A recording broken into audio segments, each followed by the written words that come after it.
Good morning, Seth. So I understand you're in California, you're a police officer, and in 2020 things changed. You have George Floyd, some riots.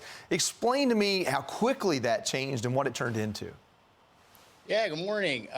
So it was a slower change to begin with, to be honest. It started with the legalization of a lot of these drugs. And I remember I was working during that time. So, imagine a time when, methamphetamine, heroin are illegal and you can take people to jail for it. And then that shifted. And now it's, hey, we want you to write them a ticket and let them go.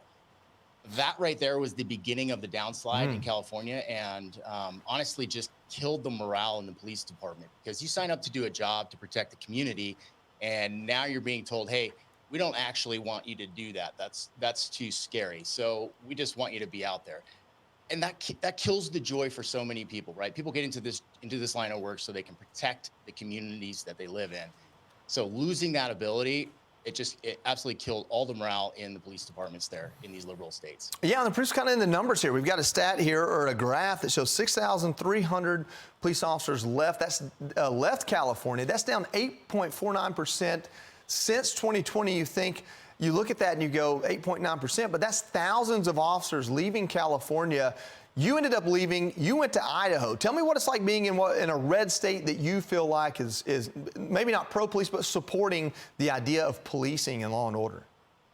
Yeah, and I will say Idaho is very pro-police, very pro-veteran.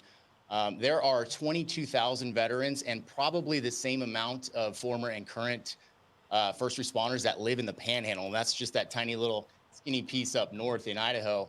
Idaho has a population of less than 2 million. So to have those kind of numbers, I would argue that it's the largest concentration of veterans and first responders anywhere in the U.S. And for good reason. This community does a fantastic job of supporting those people.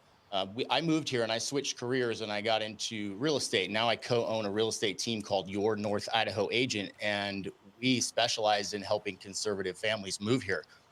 Wow. Our team is comprised of all former first responders and veterans too.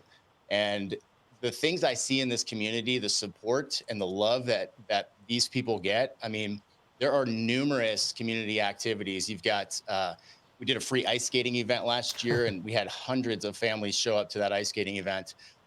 We've got the Patriot Pour, which is a weekly free coffee downtown Coeur d'Alene at Life Public House. Yeah. So many of these activities that and great sponsors locally, right? Our team, Your North Idaho Agent, we're one of them. We've got North Idaho Archery, Life Public House, North Idaho Arms. Like, all of these people come together to provide for that community and help them feel loved. And that, I think, helps them do the job of it. That's the key word. That's the key word. The key word is community, and I hope that that's something that people latch onto and see. Maybe that's missing in places like California that's overpopulated and, like you said, maybe isn't supporting their police officers correctly. Listen, Idaho's one of, I think, 2 states I haven't been to. I get told that the hunting there is pretty good. I'm going to come up there and see you guys pretty soon. Seth, thanks for serving your community, and thanks for joining us this morning. Thank you. Yeah. Give us a holler if you come up. You can find us at yournorthidahoagent.com or our YouTube channel, Residing in North Idaho. We'd love to help you out with that. Sounds good. I appreciate you. I'm Steve Ducey. I'm Brian Kilmeade. And I'm Ainsley Earhart. And click here to subscribe to the Fox News YouTube page to catch our hottest interviews and most compelling analysis.